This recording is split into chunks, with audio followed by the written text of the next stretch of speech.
আমি আজকে তোমাদেরকে একটা অন্য রকমের রান্না বলতে পারো, কুঁদরি আলু পোস্ত। জানি না তোমরা কে কে খেয়েছো, কিন্তু এটা আমাদের ফেভারিট। কুঁদরিটা একটু কুচিয়ে কেটে নিয়েছিলাম, বেশ কোচানো, আর আলুটাও কিউব আকারে কেটে নিয়েছিলাম। দেখো কুঁদরিটা বেশ কোচানো কিন্তু।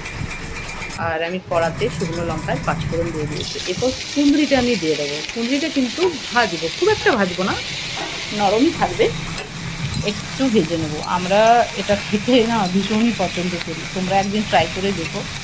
যারা যারা কুঁদরি পোস্ত খাওনি তারা কিন্তু অবশ্যই ট্রাই করো। তারপরে আমি দিয়ে দিলাম আলুটা। আলু আর কুঁদরি একসাথে ভেজে নেবো। আর একটা কথা এখানে মজার কথা বলে রাখি, এটাতে কিন্তু কাঁচা লঙ্কা দেওয়া যাবে না, এটাতে কিন্তু গুঁড়ো লঙ্কা দিতে হবে, তাহলে টেস্টটা আরও বেশি ভালো হয়। এরপরে লঙ্কা গুঁড়ো দিয়ে দিয়েছি আর নুনও তার সাথে দিয়ে দিয়েছি।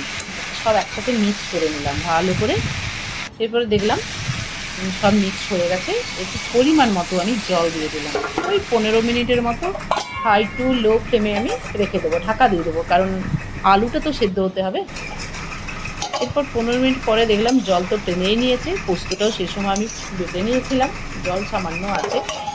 আর গ্যাসের ফ্লেমটা একটু হাই করে দিলাম। এরপর আমি পোস্ত বাটাটা দিয়ে দিলাম। এরপর নাড়িয়ে চাড়িয়ে ব্যাস, আমার কুঁদরি আলু পোস্ত রেডি হয়ে যাবে এক্ষুনি। তো তোমরা যারা কুঁদরি আলু পোস্ত খাওনি তারা একবার অবশ্যই ট্রাই করো।